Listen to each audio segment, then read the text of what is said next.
Hi hello welcome to news at Telugu channel. This is Paritala Murthy. So ముందుగా నా ఈ reviews ఆదరిస్తున్న మీ అందరికీ కూడా పేరు పేరున కృతజ్ఞతలు తెలుపుకుంటున్నా. అగ్ని పరీక్ష ద్వారా సెలెక్ట్ అయిన 13 మందిలో యాక్చువల్గా ఇద్దరిని పంపించారు. ఎల్లో కార్డులు 2 ఇచ్చేసి రెడ్ కార్డ్ అని చెప్పి ఇద్దరిని పంపించారు. ప్రసన్న అండ్ శ్వేత ఇద్దరు కూడా మీకు ఐడియా ఉండే ఉంటుంది. అలాగే 13 మంది ఎవరైతే ఉన్నారో వాళ్ళల్లో 6గురిని పంపించారు అనూహ్యంగా. ఆల్రెడీ మనం చెప్పుకున్నాం. అలాగే సెలబ్రిటీలు 9 మంది వచ్చారు. 9+6 ఈ కాంబినేషన్లో అయితే వెళ్ళారు. మొత్తం 15 మంది హౌస్లోకి వెళ్ళారు. 15 వారాలు అన్నారు. అంటే 5 వైల్డ్ కార్డ్ ఎంట్రీలు ఉండే ఛాన్స్ ఉంది, లేదా 4 వైల్డ్ కార్డ్ ఎంట్రీలు వెళ్ళే ఛాన్స్ ఉంది. ఎందుకంటే టాప్ 5 ఉండాలి కాబట్టి లాస్ట్లో మనం చూసుకుంటే. సో మన రివ్యూలోకి వెళ్ళిపోదాం. Nagarjuna entry episode, grand launch episode ఎలా అనిపించింది అనేది మీరు కామెంట్ బాక్స్లో కామెంట్ చేయండి. అంతకంటే ముందు మనం ఒక్కొక్క పార్టిసిపెంట్ గురించి వెళ్దాం.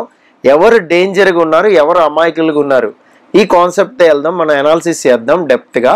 సో మీకు ఎవరు పార్టిసిపెంట్ నచ్చారు మ్యాక్సిమం అనేది కామెంట్ బాక్స్లో కామెంట్ చేయండి. ఒక ఇంట్రెస్టింగ్ పాయింట్ అనేది ఈ వీడియోలో చెప్పబోతున్నా. అలాగే మీలో ఎవరికైనా ఒరిజినల్ కరుంగలి మాల, ఒరిజినల్ కరుంగలి మాల 8mm ఉంటుంది. సో ఇది కావాలి అంటే విత్ పూజ చేసి ఇస్తాము మనం. విత్ పూజ అయితే 1500, వితౌట్ పూజ అయితే 1000 రూపీస్. మీకు కావాలి అంటే నా ఫేస్బుక్ మెసెంజర్లోకి వెళ్ళి నాకు మెసేజ్ పెట్టండి, మీ అడ్రస్ పెట్టండి, మీ ఫోన్ నెంబర్ పెట్టండి. అలాగే అప్పుడు నేను నా జీపే నెంబర్ చెప్తే దాన్ని బట్టి మీరు పేమెంట్ చేస్తే మీ అడ్రస్ కొరియర్ వచ్చేస్తుంది మీ అడ్రస్కి. ఓకే. సో కరుంగలి మాల మంచి పాజిటివ్ ఎనర్జీ ఉంటుంది. నాకైతే బాగానే ఉంది, నేను వేసుకున్నాను, మంచిగా ఉంది. సో అందుకే మీకు సజెస్ట్ చేస్తున్నా. ఇది ఒరిజినల్ మనం తెప్పిస్తాం. సో ఫస్ట్ 1 by 1 ఆర్డర్ వెళ్ళిపోదాం. ఫస్ట్ తనూజ సీరియల్ ఆర్టిస్ట్ వచ్చింది. మనం ఆల్రెడీ లిస్ట్లో చెప్పుకున్న అమ్మాయే. ముద్దమందారం అన్నపూర్ణ స్టూడియోస్ ఏదైతే ప్రొడ్యూస్ చేసిన సీరియల్స్ ఉన్నాయో ఆ సీరియల్స్ నుంచి వచ్చింది. సో మా నాన్న వద్దన్నా కూడా సో వచ్చాను ఇండస్ట్రీగా అన్నట్టు చెప్పింది. ఓకే. కొంచెం నాకు ఎందుకనో ఎక్కడ తన గురించి డిస్క్రైబ్ చేసినప్పుడు 2-3 కొంచెం కాంట్రాస్ట్ అనిపించింది నాకు. ఎందుకన్నా మూడీ అంది, తను మూడీ అంది, మళ్ళీ ఇన్నోసెంట్ అంది, అలాగే క్రేజీ అంది, అలాగే ఓవర్ థింకర్ అంది. అంటే వీటి రెండింటికి పొంతన లేదనిపించింది నాకు. సో అలాగే ఇంకొకటి ఏంటి అంటే చెప్పాలనేది కొంచెం ఓవర్ ఇదిగా ఆలోచిస్తా. అంటే నస క్యాండిడేట్లు ఉంటారు కదా, అలా ఏమైనా ఉంటుందా అనిపిస్తుంది. ఒకవేళ నామినేషన్స్లోకి వస్తే మాత్రం ఫస్ట్ 2-3 వారాలు డేంజరే. ఎందుకంటే అంత క్రేజీ ఏం లేదు, మామూలుగా ఫ్లోలో వచ్చేసింది బిగ్ బాస్ హౌస్ అన్నారు కదా అని. సో మేబీ ఏమన్నా Bigg Boss team back and support చేసుకుంటూ నామినేషన్స్లో ఉన్నా కూడా సో పక్కకు తొలగించుకుంటూ కొంతమందిని సేవ్ చేసుకోవాలి బిగ్ బాస్ టీం ఈ సీజన్లో. 9 మంది వచ్చారు సెలబ్రిటీలు, ఆ 9 మంది బయటికి వెళ్ళిపోకుండా చూసుకోవాలి. ఎందుకంటే షో క్రేజ్ ఉండాలి కదా. కామన్ మ్యాన్తో ఆడితే క్రేజ్ ఉండదు. అగ్ని పరీక్షకి ఎంత క్రేజ్ వచ్చిందో మనకు తెలుసు. సో నెక్స్ట్ ఏంటంటే flora Saini. So flora Saini అని వచ్చింది. అంటే ఆశా సైని వద్దు, నాకు flora Saini is my name అని చెప్పింది. చాలా సినిమాలు సో మనకి బాగా పరిచయమే. నరసింహనాయుడు సినిమా మెయిన్ నువ్వు నాకు నచ్చావు బాగా ఫేమస్. సో ప్రియతమ సాంగ్ అందరికీ అసలు చాలా ఫేవరెట్ సాంగ్ అది. సో అలాంటిది తనని తాను కొద్దిగా మళ్ళా సెకండ్ ఇన్నింగ్స్ లాగా చూసుకోవాలన్నట్టు వచ్చింది. బట్ పర్సనల్ లైఫ్ ఏదైతే ఉందో అది బాగా డిస్టర్బ్ అయింది. చాలా ఇదిగా అనిపించింది నాకు. సో వినంగానే కొంచెం అలాంటి వాళ్ళు స్ట్రాంగ్ కొద్దిగా మోటివేషన్ దాంతో ఉంటారు హౌస్లో. బట్ టఫ్ కాంపిటీషన్ ఇస్తుంది ఒక రకంగా ఉంటే అనిపిస్తుంది. ఇక్కడ చెప్తున్నా కదా, వీళ్ళందరినీ ఎలాగంటే బిగ్ బాస్ టీం జాగ్రత్త కాపాడుకోవాలి, లేదంటే 2-3 వారాల్లో ఫట్ అయిపోతారు. ఆశా సైని ఇలా వచ్చింది అలా వెళ్ళిపోయింది, మెరుపుతేగా అన్నట్టు అయిపోద్ది.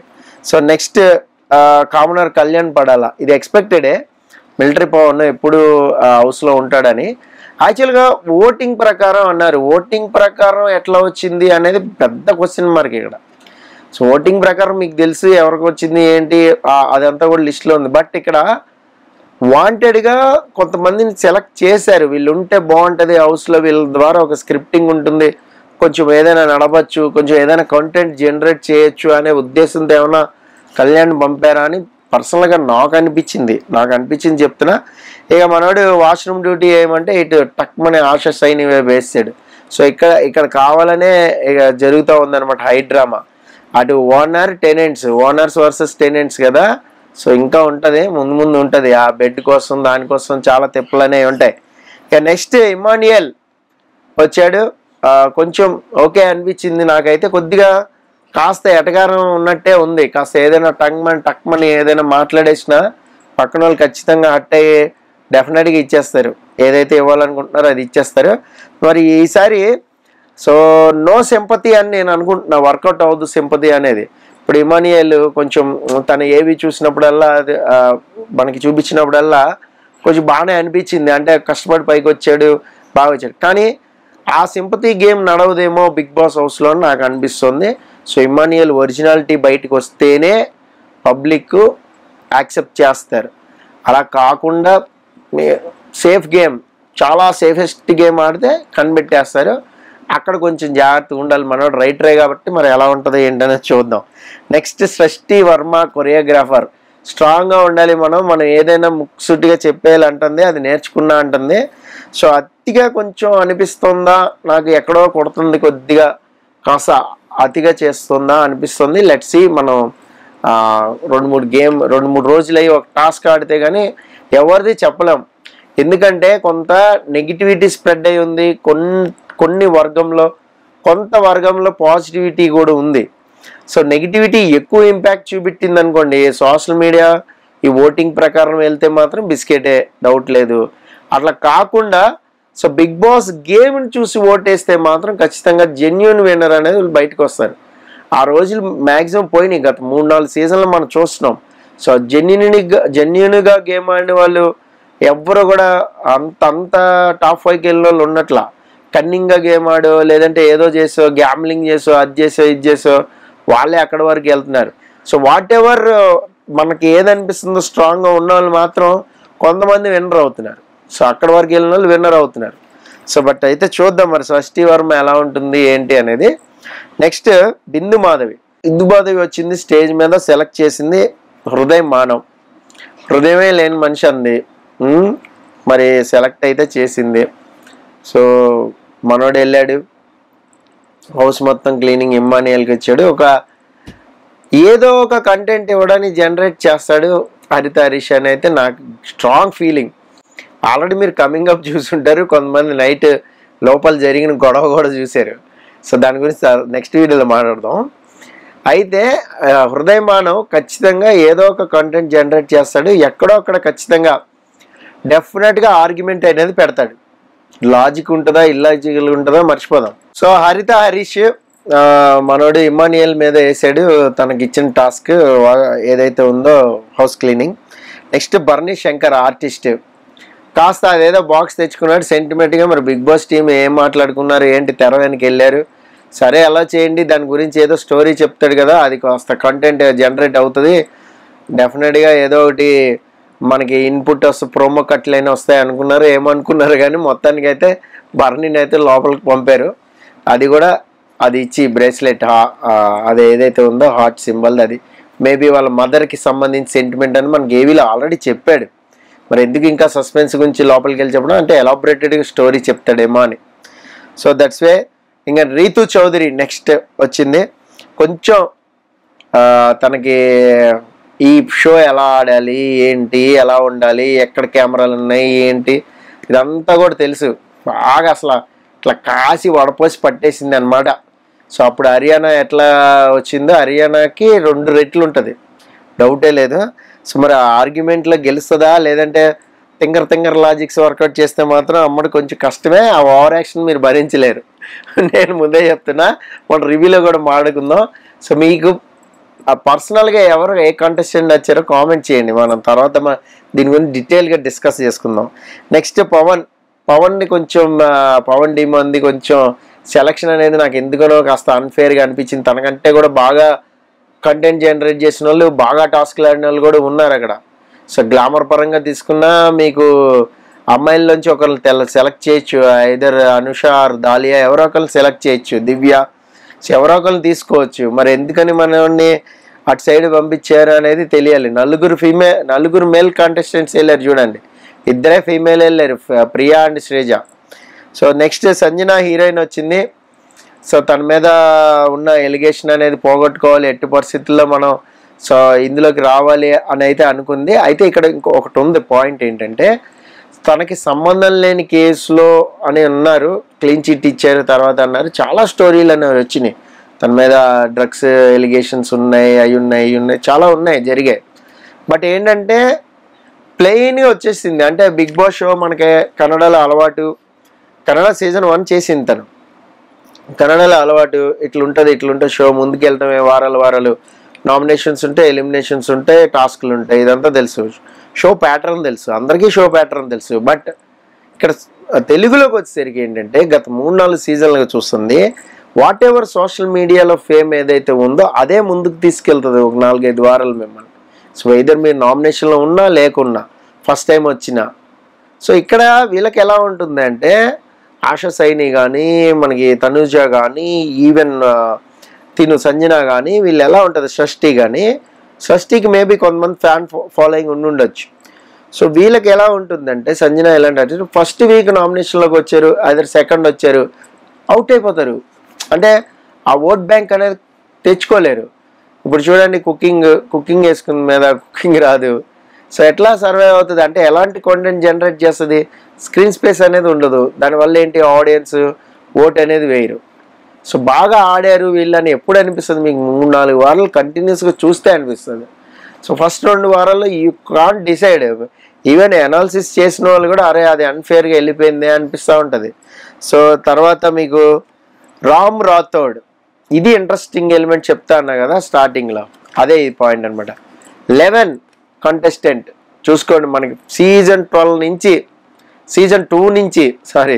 2 నుంచి ఇప్పటి వరకు 11 కంటెస్టెంట్ వచ్చిన వాళ్ళు మ్యాక్సిమం విన్నర్స్ అయ్యారు. 3-4 అయి ఉంటారు నాకు తెలిసి. కౌశల్, రాహుల్ సిప్లిగంజ్, ఫస్ట్ శివబాలాజీ 11లోనే వచ్చాడు, తర్వాత అభిజిత్ 11లోనే వచ్చాడు. సో ఈ నెంబర్ దగ్గర ఎక్కడో మ్యాజిక్ ఉంది. మరి రామ్ రాథోడ్ వచ్చాడు ఇక్కడ అంటే తన బిహేవియర్ అది బాగా నచ్చింది. ఇంకా జనాల్ని ఇలా లేపుతారు. గ్రాఫ్ చూసుకోండి, ఒక్క ఎలివేషన్ దొరికితే Ram Rathod, mark my words, నేను ఫస్ట్ రివ్యూలోనే చెప్పేస్తున్నాను, రామ్ రాథోడ్కి ఉంది కొద్దిగా వెళ్ళేది ముందుకు వెళ్ళేది. నెక్స్ట్ ఆ సెంటిమెంట్ నెంబర్ అనమాట, అది నెంబర్ని బట్టి చెప్పాలంటే. సో నెక్స్ట్ ఏంటంటే కామనర్ దమ్ము శ్రీజ, ఇది ఎక్స్పెక్ట్ చేసిందే. దమ్ము శ్రీజ వెళ్ళకపోతే అసలు ఆ అగ్ని పరీక్ష షోనే వేస్ట్ అన్నట్టు అయింది. సో ఎందుకనో మరి అంత ఇదిగా వచ్చింది. ప్లస్ క్లాత్ వాషింగ్ తీసుకుపోయి రాము రాథోడ్కి వేసేసింది నిర్దాక్షిణ్యంగా. So next Suman Shetty, comedian, చాలా కాలం తర్వాత వచ్చాడు తెలుగు ఆడియన్స్ దగ్గరికి. చాలా సినిమాలు చేశాను, అటు ఇటు అన్నాడు. సో మా ఫ్రెండ్ డైరెక్ట్ చేసిన సినిమా కూడా చేశాడు, అది నేను మీకు చెప్తా, సుమన్ శెట్టి గురించి చెప్పినప్పుడు చెప్తాను. నెక్స్ట్ ఓటింగ్ అనేది అదే చెప్తున్నా కదా, వీళ్ళకి క్రేజ్ ఉంది, పీపుల్లో క్రేజ్ ఉంది, అందరికి తెలిసిన మొహమే, బట్ ఓటు పడదు, అట్లాగా అయిపో question mark. So next commoner ప్రియాని సెలెక్ట్ చేసుకున్నారు. నెక్స్ట్ మళ్ళీ కామనర్ మర్యాద మనీష్. సో ఇది ఓవరాల్గా ఈ 15 మందిని అయితే పంపారు. సో ఇప్పుడు ఏంటి మరి వీళ్ళల్లో డేంజర్ ఎవరు, అయ్యో పాప అమ్మాయికులు అన్న వాళ్ళు నేను చెప్తా చూడండి. ఫస్ట్ చెప్తా మీకు Suman Shetty, Bigg Boss pattern దాని గురించి కొంచెం ఏదో ఐడియా, అందరూ కాస్త ఇన్పుట్లు ఇస్తుంటే మన ఫ్లోలో ఆడేద్దాం అనుకునేవాడు. నెక్స్ట్ సంజన కూడా సోసోగానే ఏదో వచ్చామా ఆడేమా అన్నట్టు ఉంటుంది. రాము రాథోడు ఖచ్చితంగా షో గురించి తెలుసు, ఇలా ఆడాలని తెలుసు, బట్ అంత బ్రిలియంట్గా, అంత లాజికల్గా నువ్వు ఇట్లా అంత లేదు, నేను చెప్తున్నా కదా. నెక్స్ట్ మిగతా వాళ్ళల్లో కాస్త ఆశా సైని, ఫ్లోరా సైని, ఎందుకంటే కొంచెం టాస్క్ వచ్చి అర్థం చేసుకుని దూసుకుని వెళ్ళేసరికి కాస్త టైం పట్టేస్తుంది. ఇక మిగతా వాళ్ళు డేంజరస్ క్యాండిడేట్లే అందరూ. అందులో ఆల్మోస్ట్ హరితారిష్ అస్సలు మాట్లాడినేవాడు ఎదటోని, నువ్వు ఇదా నువ్వు అదా ఇట్లా వెళ్ళిపోతూ ఉంటుంది. శ్రీజ దమ్ము అసలు ఇంత ఉంటుంది, టాస్క్ ఏదైనా వచ్చింది దూసుకుని పోయి పక్కన వాళ్ళకి ఛాన్స్ కూడా ఇవ్వదు, డౌటే లేదు. రీతు చౌదరి ఎట్లయినా సరే బిగ్ బాస్ టీం లాగుతారు 4-5 వారాలు, డౌటే లేదు. ఇమ్మానియల్ని కూడా ఉంచుతారు, లాగుతారు. అలాగే మీకు బాగా డేంజర్ లాజిక్స్ వర్కౌట్ చేస్తూ అది వర్కౌట్ చేస్తూ ఏమైనా ఆడాలన్నా ప్రియాను పవన్ వాళ్ళు, పవన్ కూడా ఇద్దరు పవన్లు, మిలిటరీ పవన్ ఇంకో పవన్, ఇద్దరు పవన్లు, కళ్యాణ్ అని పెట్టారు మనోడికి, మిలిటరీ కళ్యాణ్. సో వీళ్ళిద్దరు కూడా ఫిజికల్ టాస్క్లు ఇచ్చి పడేస్తారు. అంటే వీళ్ళు దేనికైనా సిద్ధంగా ఉన్నారు ఈ అగ్ని పరీక్ష నుంచి వచ్చిన వాళ్ళు. అందుకనే వాళ్ళని ఓనర్ ప్లేస్లో పెట్టారు, వీళ్ళని టెనెంట్స్ పెట్టారు. ఇక్కడ చూడండి, సో వీళ్ళకి లగ్జరీ ఇస్తుంటే వీళ్ళు ఎలా బిహేవ్ చేస్తారు అనేది ఆడియన్స్ పాయింట్ ఆఫ్ వ్యూలో చూపిస్తారనమాట. This is analysis. అలాగే టెనెంట్స్గా ఉన్న వాళ్ళు సెలబ్రిటీలు ఉన్నారు కాబట్టి అరే వాళ్ళ పాపం వాళ్ళ మీద కొంచెం సింపతి వర్కౌట్ అవుతూ ఉంటుంది ఇచ్చిన టాస్క్లను బట్టి. So this is the game format. So మరి మనం చూద్దాం ఏంటి అనేది. అలాగే కామనర్స్లో ఎవరికి అన్యాయం జరిగింది అనేది ఇంకో వీడియో కూడా చూస్తే, అలాగే నామినేషన్ లిస్ట్ ఏంటి, నామినేషన్స్ ఏంటి, ఆ టాస్క్ ఏంటి అనేది మనం ఇంకో వీడియోలో కూడా మాట్లాడుకుందాం. ప్రతిరోజు చాలామంది అడుగుతుంది ఏంటంటే, ప్రతిరోజు వాట్ ఎవర్ 1.5 hour టెలికాస్ట్ అవుతుందో హాట్స్టార్, జియో హాట్స్టార్లో దాని మీద అనాలిసిస్ చేసుకుందాం. సో మిగతా లైవ్ కట్స్ ఏమైనా అప్డేట్స్ ఉంటే ఖచ్చితంగా మీకు కమ్యూనిటీలో పెడతాను. కమ్యూనిటీలో చదవండి, కమ్యూనిటీలో టెక్స్ట్ పెడతా ఉంటా. అలాగే దాని మీద చిన్న అనాలిసిస్ కూడా చేసుకుందాం. Okay, this is Paritala Murthy signing off. By by.